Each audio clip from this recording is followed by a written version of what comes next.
Today's session is about exploring data-driven leadership, networking, which I love that time that you all get to spend with one another, and then reviewing upcoming topics and development opportunities.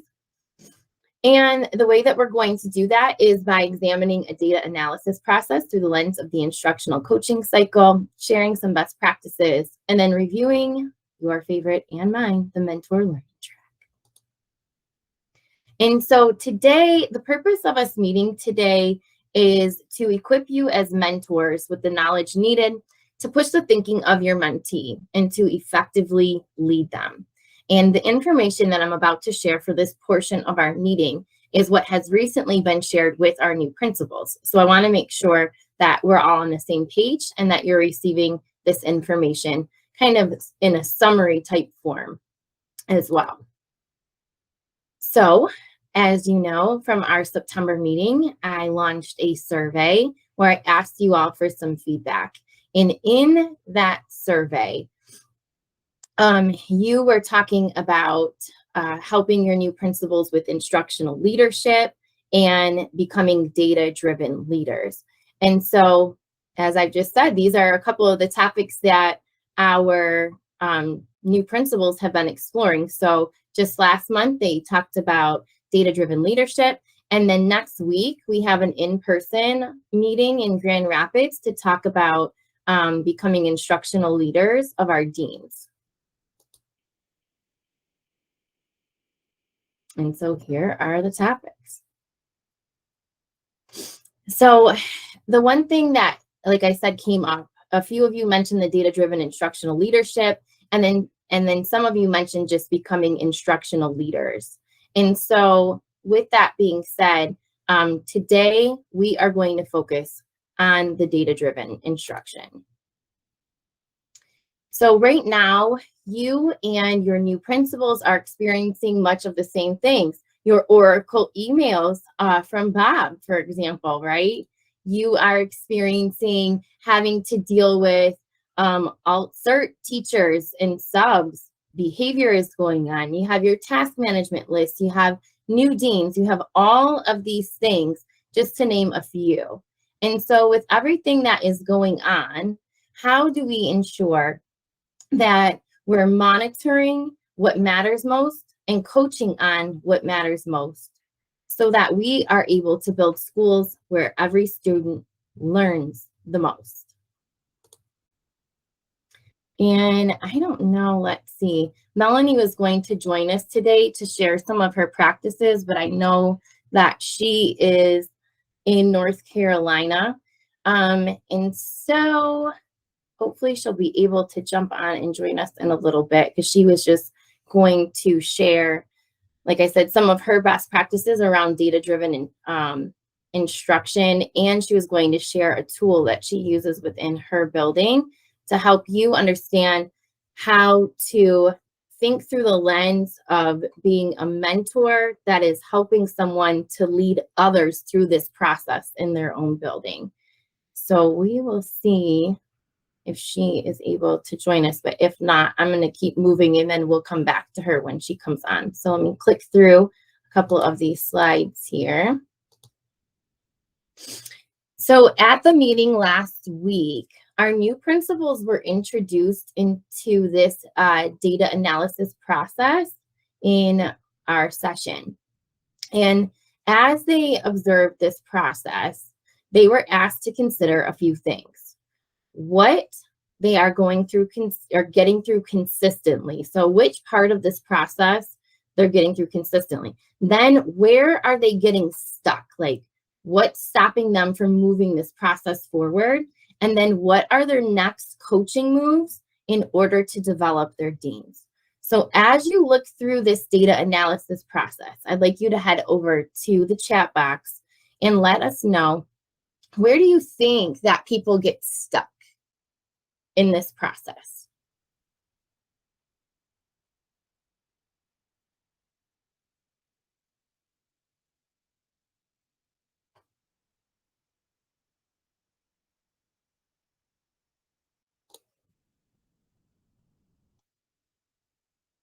All right, Sabrina, number 4. Number 5, so what discrepancies do they see? What is the why? Oh, what data do I need to look at? 2 and 6. 2. All right. 2 and 6. Some 4. Damn it. 2 through 6. All of it. They're stuck. Okay. So typically what happens when people are looking through a data analysis process, the area that gets stuck a lot is what they're going to do next. So number 6. So some of our new principals, and you all may know better than we do, right? Because you're working with them and you're hearing from them regularly. But think about it like if you're doing an observation. People are often able to go in and see what's not going well, but then how to get their dean to coach their teachers on the next step, because they're not coaching the teacher anymore, right? They're coaching the dean. So I like that, though, that a lot of us have stuck with number 2. What data do I need to look at, right? That can become an issue if we in NHA have reports and documents and things for everything. So knowing what data to look at is important. I think this school year with the ABCD hub is kind of like narrowed down the most important reports for them to look at. So hopefully that won't be such a roadblock or barrier anymore. And then identifying those discrepancies can also be an issue, but getting them to see like, how do I coach my dean now versus coaching my teachers is what they need to do. So what's that bite-sized piece that can help to move them along? So as you're, talking with your new principals, ask them how their process is going. Ask them, where are you getting stuck, or what are you doing to move your dean along, to see what they say and how we can help them. Oh, there's my arrow. So as we come along here, we have the Dean Development Rubric, which is to guide us here. So the question is, how do you use the Dean Development Rubric to determine your next coaching moves around data-driven instruction? So think about that for a minute. Take a peek at this rubric and see, how are you using that? And add your ideas into the chat box. Or since we're a small but mighty group today, you're welcome to raise your hand and unmute to share your thoughts about how you're using this to help guide your deans.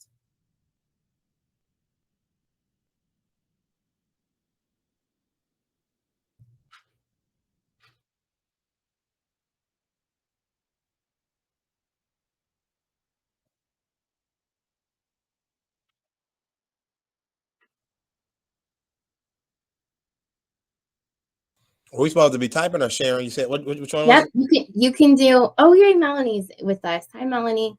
You can use the chat box, or you can go ahead and just unmute and share your thoughts with us. Oh, I can share. So Sure.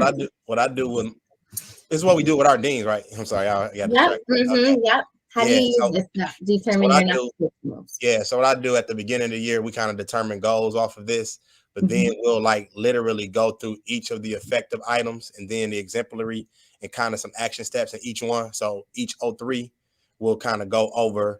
Oh, this is for this particular one. 5. Yes. Yep. Yeah, number 5. We'll go through and see what. So for all, but this one in particular, we'll go through and see what does that look like. So really defining what demonstrating ongoing data analysis. What data are you looking at? Then design a systematic approach to collect and analyze at multiple points. So really breaking down what the verbiage says, and then finding kind of like action steps on what they're actually doing with that, and giving them action steps on what they can do to get to the exemplary level, because that's the goal. I love that, right? Like just taking it kind of like an ICANN statement or objective, breaking it down. What does this mean and what does this look like? Yes, very good. Thank you for sharing. And then Alicia added that consistent monitoring of common assessment implementation and performance. Yes, that's part of the process, right? So then as you're consistently monitoring, how then are you guiding your deans to do the same?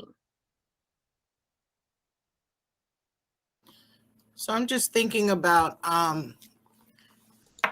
setting the stage for the connection that the teachers need to have for data. It's one thing for me and the deans or team one to have oversight, but it is critical that the teachers do. So what we talk about is the importance of cascading messages, PLCs, agendas, presentations, O3s. That is at the forefront of everything that we do, data, data, data. And so for me, what I'm looking for is where is the evidence connected to that effective and exemplary category. And then what I love is that the deans have different strengths. And so they share their methods on how they do it. But it is a part of every PLC weekly in terms of the grade level. It's an aspect of every O3. And even in my newsletter, I'm sharing where we are with data, screenshots of common assessment, completion, and performance. I love that. Thank you. Just making it alive and a living and breathing thing in your building helps others to place the emphasis on that as well. Yes. Sandra said we do data checks at each leadership meeting, right? Making sure that you're holding them accountable. Aaron, what would you like to add? So, Emily, my deans have taken this key practice really to another level. I mean, we started with, just basically monitoring the administering of the common assessments, right? Just outside of waiting on interim data to come in, because those common assessments really inform you of what interims are going to look like. But what they've done is they've taken it to that next level in terms of going in and facilitating data dives within the classroom, where students would have their student reports from those common assessments, with some notes on them from their teacher that the teacher has already prepared for them, knowing what their scores are, and then really kind of grouping them and talking through why those scores are what they are. Number one, what's preventing you? For an example, we went in fifth grade. I went in to monitor Shima Marble in the fifth grade data dive, and what she talked through was their interim data. If you're not at a 3.0, what is the root cause, right? And so you have the kids owning it, saying, well, I miss a lot of school. Okay.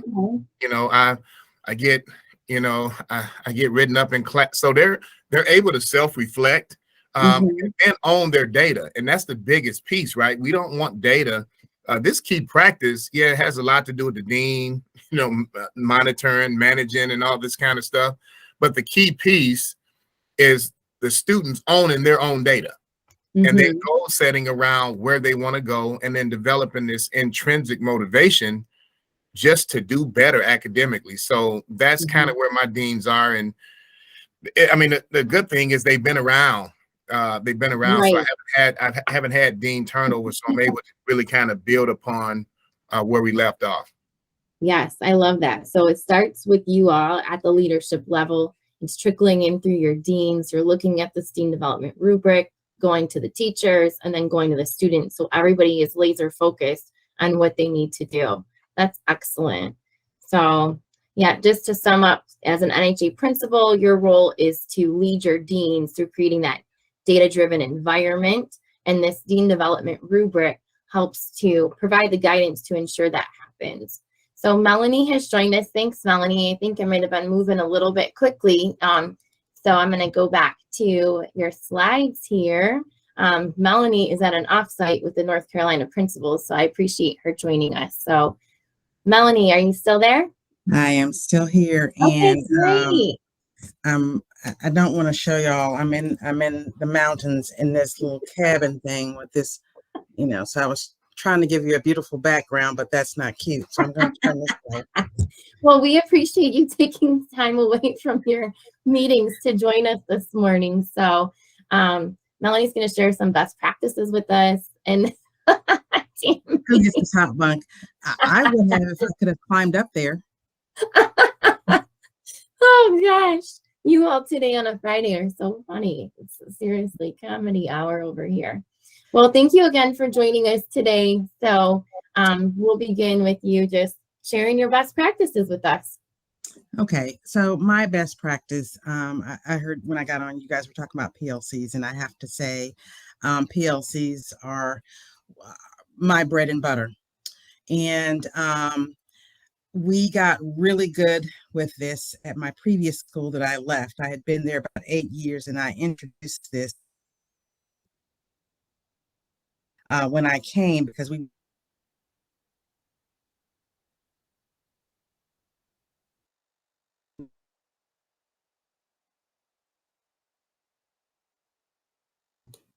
doing this and I'm at another school, and I'm kind of introducing the process. I mean, they have been doing PLCs, but kind of not the process that I have been doing.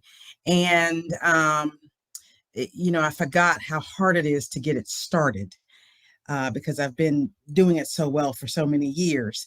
But what I would say is that you have to make people accountable. And sometimes that's hard. And we set PLCs one particular day, and that's a Wednesday. At my previous school, it was Tuesdays. And so I know going in on Wednesday, all day long, that's all I'm doing. I'm going to the grade levels. And if you show up without data, everybody knows I'm going to ask, and we're going to stop the meeting, and I'm going to say, well, go get your data, and we'll sit here and we'll go through it as you're putting it on the, in the computer for us. And that's a little uncomfortable. But I think people have to know this is serious. Be prepared. And this isn't about calling you out because of your data. This is looking at the data as a whole and saying, what do we need to do? And also being consistent. I have found that I have to go to these meetings consistently.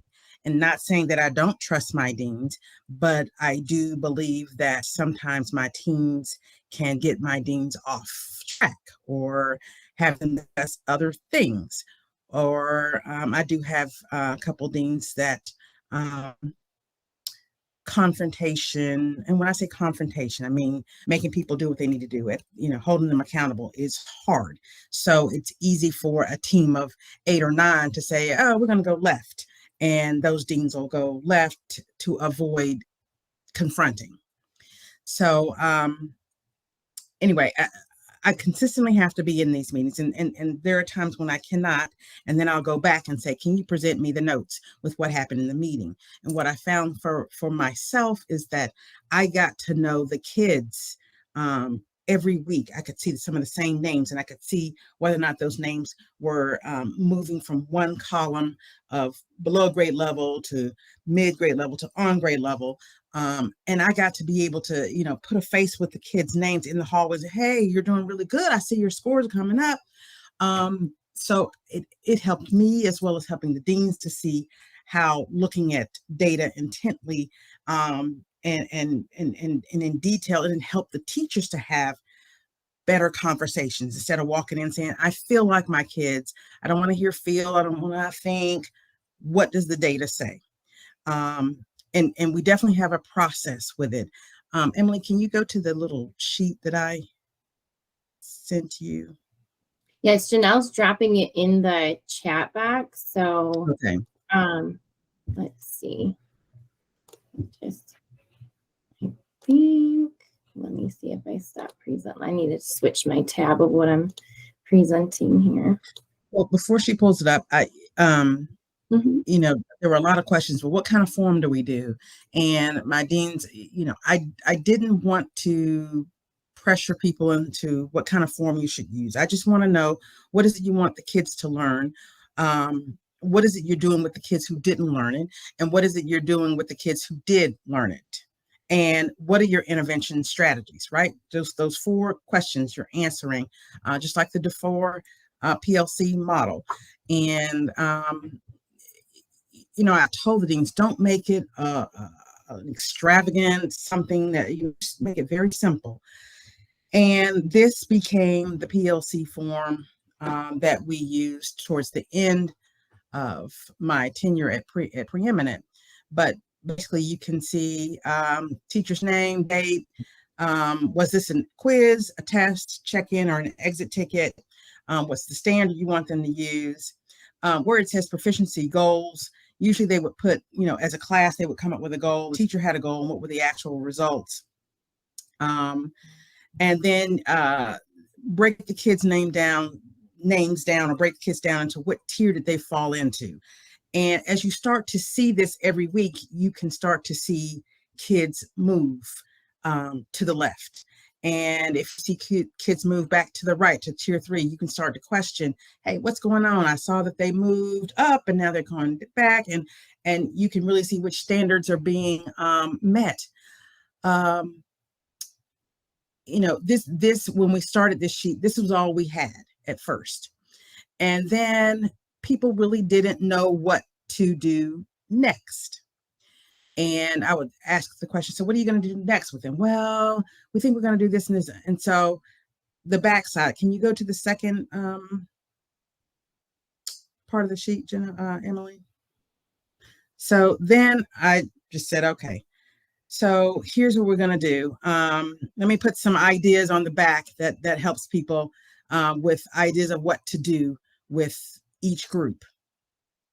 And so are you going to, what kind of extensions are you going to do? What kind of independent work, small group work, just anything they can check off for the particular students? And what are the standards that are being assessed? And I want to see those particular standards that weren't met assessed again. And we come back to this sheet and look at where do those kids who didn't meet, where do they fall the second time you assessed this standard? That's kind of it in a nutshell. We do this every week. And again, it is a process to get everybody on board.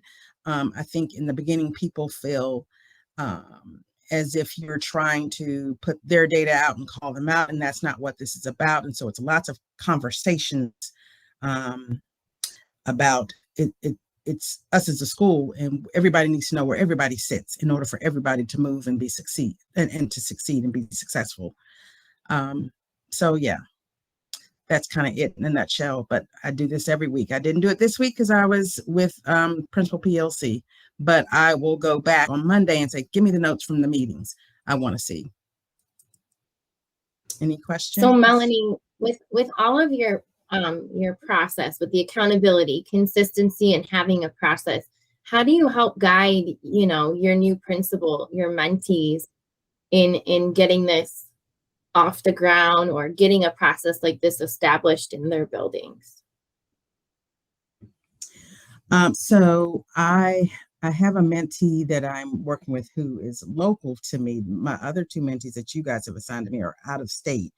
And one is a 20-year person. So I really haven't had to do this with that person. But the others, I've got one that I will go with her and say, tell me what day that meeting is set up and let's go. And I tell her, you have to go each week on that particular day and sit in. And she's also one of my ex-deans from Preeminent. So she knows the process already and has started it at her school. So just helping her to guide and for her to remain consistent too, right? Right. Yeah, and then when you ask about it, it comes up.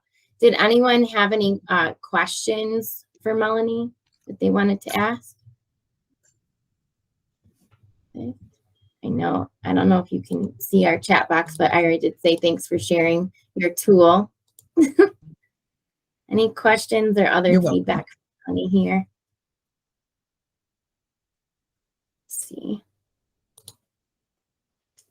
Okay. All right. If there are no other questions, thanks, Melanie, for your time today. Oh, Alicia said she loved your intentionality too, right? Very intentional. Thank you. Thank you. All right. Thanks, Melanie. We'll let you get back to your back to your meetings. Okay. Bye-bye. All right. And so with that, we'll return to our presentation here.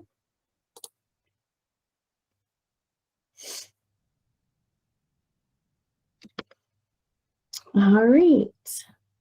Now, 1 second, I lost one of my windows. All right. And so as Melanie shared, I just want to recap what she was saying, the accountability, consistency, and having that process. And again, she shared a process that she uses. This is the process that we had shared with the new principals. We discussed this a little bit already, but having that process, finding out, do they even have a process, right? Because some of them may not. And some of them in our meeting said, hey, this is something we're not really good at yet. So sharing what you do and how you move your building along could be something that you'd be interested in hearing more about. And we've talked about the Dean Development Rubric. And so this year, our focus is on this instructional coaching. So taking a moment to look at that question at the top of the slide, how does having a defined data analysis process support the instructional coaching cycle? So think about this for a moment, and then we can unmute to share some thoughts here. How does having a defined data analysis process support the instructional coaching cycle? All right, Aaron. Hey, Emily, I don't want to go against the grain here with what we're doing, but Yeah. I just got to share with you, because I got my mentee came down last month to visit, and I'm going up on the 14th to reverse that support. Well, one of the things with these new principals, and I think it's kind of underrated, is that he was very transparent with me in terms of going from a dean role to a principal role, looking at it through a full leadership lens. Some of his struggles were operationally.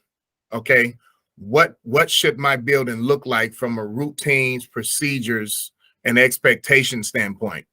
We're jumping into into instructional content, things along those lines, but the reality is they won't even get to this stuff because you'll be drowning and overwhelmed with behaviors, with people not knowing what's happening, not knowing what the routines. And so from a culture and climate standpoint, a lot of our conversation was about that, and he was able to see it here in the building. So I'm wondering if there's a module or a piece within what they get as new principals that really kind of cover that, because I got to tell you, that's the foundation.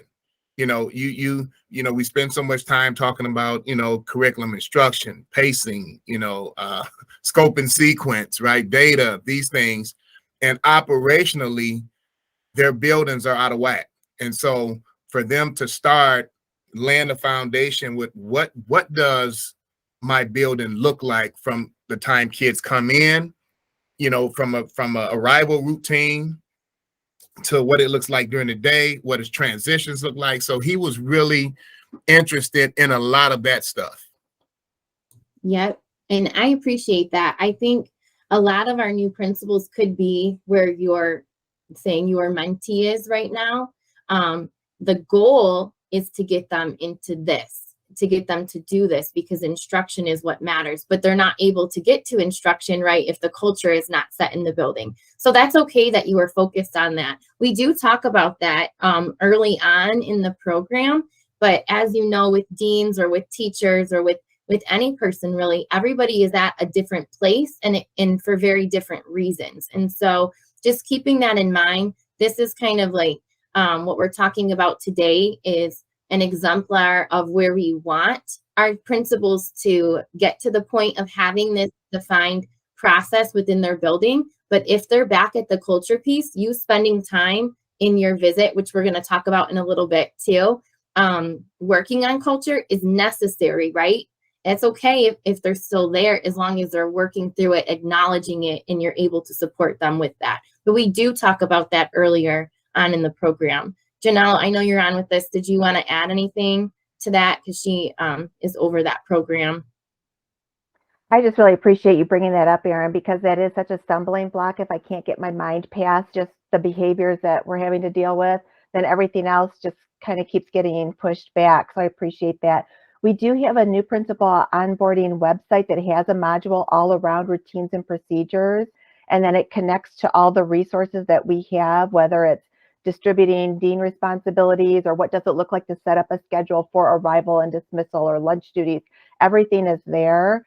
So we can send that out in Emily's follow-up email, a connection, just so you see what they're exposed to. And then we do that collaboration, but all of our learning is very much at that introductory level, right? The exposure level. And then that's where we really count on people like you or their team one of principals to share what are you doing. So I appreciate so much that they got an opportunity to go in your building and see what the future could look like so that they can begin to create that vision that maybe they're not able to do right now.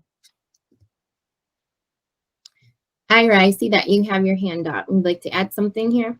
Yeah, I would just say that it fits into obviously monitoring progress and gathering evidence. So the gathering evidence piece would be the data piece, even if it is a culture piece to it. So a part of the data that you would be gathering would be the behavior data, the number of write-ups, number of suspensions. So even if it's on the culture piece, it could still be woven into the instructional coaching cycle by, did we identify the right key lever, the right instructional practice? Is that making an impact or not? If not, why not? So, I think I think some of these things, like Erin said, we do automatically. We're just not exactly putting it within the instructional coaching cycle. Right. But just making it more, I guess, connected and more intentional that this is a piece of the cycle. And now this is how I'm going to measure it using this piece of data or that piece of data to know that the key lever and the instructional strategy is making an impact. And if it's not, then why not? Yes. I love that, right? The beef and the ABCD. Nice. That was a great connection and good summary. I think my work here is done. All right. So with that being said, just like Ira said, we want to make sure that when you have this data analysis process that you are able to gather this data, the quantitative data, as Ira suggested, right? Like how many behaviors are happening, what wings, what time of the day. The reports that we have are amazing. Who has the most behaviors occurring in their room? But checking out those multiple sources of data, making sure your evidence is aligned to the goals, and then assessing the effectiveness by looking at the student outcomes, right? What are the students doing? What are they able to do and not able to do? All right, we are now going to get into the networking. And so this is some time for each of you to converse in a smaller group. We've heard from Melanie what she's done in regards with data and looking at the PLC. And I thank you, Ira and Erin, because we really were focused on data like common assessments type data. But yes, behavior is also a measure of data. So what, as you're in these breakout rooms and you're thinking about this, discussing like when you observe deans, what are you specifically looking for? And how do you know that what your dean is doing is making an impact on the data? And so with that being said, as you go into your breakout groups, I'd like you to think about these two questions. And when you come back, just be ready to share something within the chat box. So welcome back, everyone. See if everyone's made it back. Almost. Well, welcome back. Head on over to that chat box and share some of your an idea that you liked or that you heard today, or you're welcome to unmute and share with the group something that you heard that you'd like to do, or something that you would like to encourage your new principal to do within his or her building as well.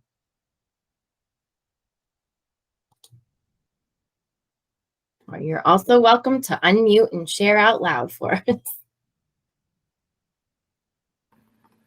I don't mind sharing. I had a great conversation with Mark and Sabrina, and wanted to just share that Sabrina spoke to the fact that in her Team 1 meetings, they focus on a particular data set or a data point, and then the deans take that data point and connect that to the work for the week with regards to their commitments and how they're going to grow their teachers. So I thought that was really cool because we're so focused on, you know, I'm the K2 dean, I'm the 3-5 dean, I'm the middle school dean, but how can one data point really impact the work of an entire school? So I found that to be powerful.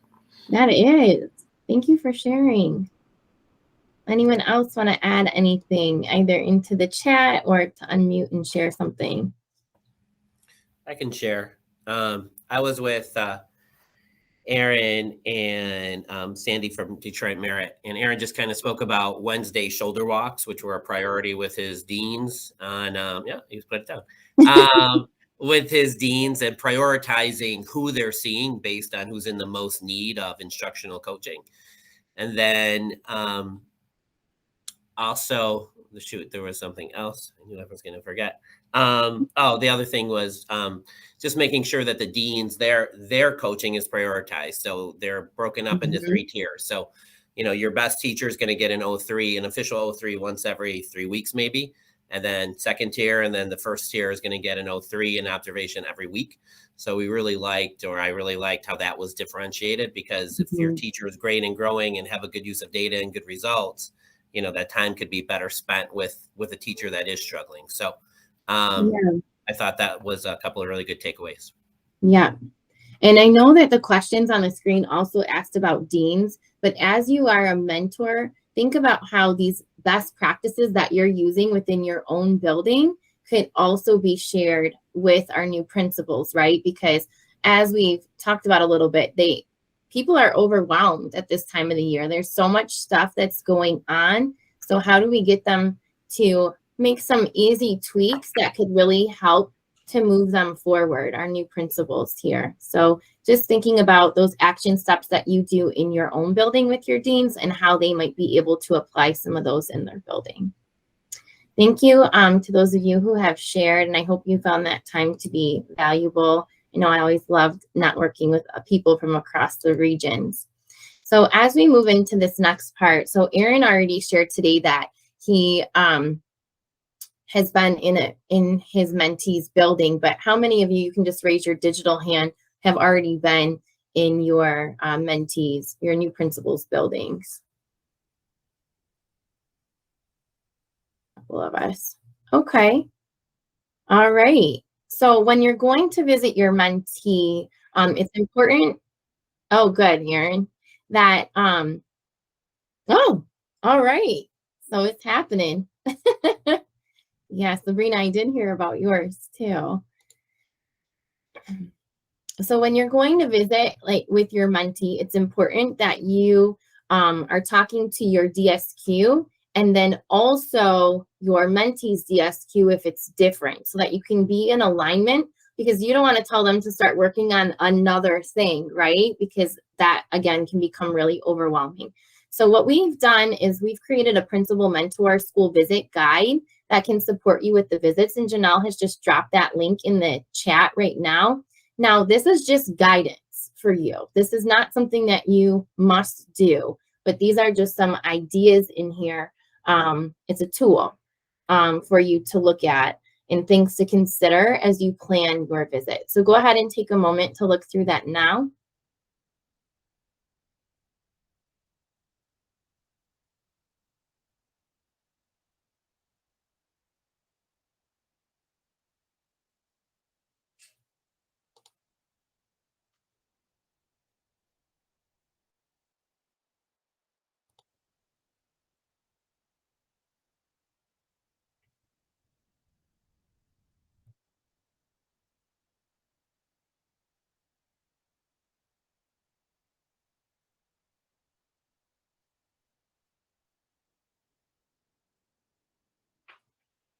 If you have any questions about the content that's in there, you know, as I said, this is just a guide for you. This is not meant to sit like, it's not a box checking document for you here. So use it as you wish. But again, the most important piece is just reaching out to the DSQ to make sure that you're in alignment with what's going on, especially if they're not in your cohort.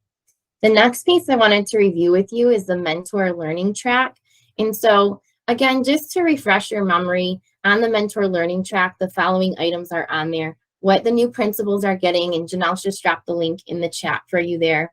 The mentoring topic, so content that's come up for you, or items, I'm sorry, the mentoring topic is items that you can check in with your new principal on, and then mentor development is ideas to enhance your current practice. And the reason that we have that piece or the items that we're focused on for the mentor development really come from you and what you're saying that you would like to, work on to enhance your practices. So again, the information that I'm placing into this learning track is really from the surveys that you're all taking. So I hope that you're finding that valuable and supporting you in your role as a mentor.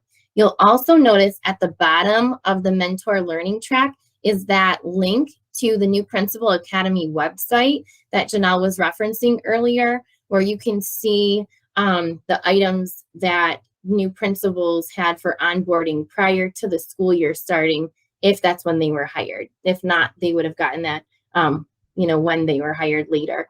But there is a ton of goodness in that website that Janelle has put together. So you can take a peek at that too. That's linked at the bottom of the page there. Any questions on either of those two pieces?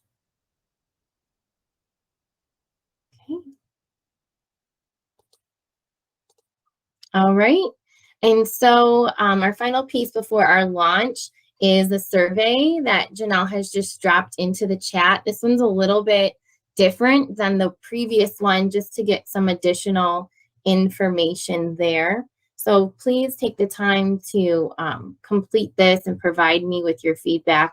And for those that couldn't be with us today too, we'll send this out in the follow-up email to just gain those insights of what learning do your new principals need? What do you need to help enhance your current mentor practices as we move this program forward? So your ideas that you share are really what drive us and help to grow our group. So thank you again for any feedback. And I am going to share the launch right now. And if you're not done with the survey, you can continue after here. But our launch today is a mentor is not someone who walks ahead of us to show us how they did it. They walk alongside us to show us what we can do. And that's from Simon Sinek. Thank you all for joining me today and for giving up a precious hour. I know how busy all of you are. And if I do not see you before the holiday, I hope you have a great break, a great time with your family. And again, thank you for joining me.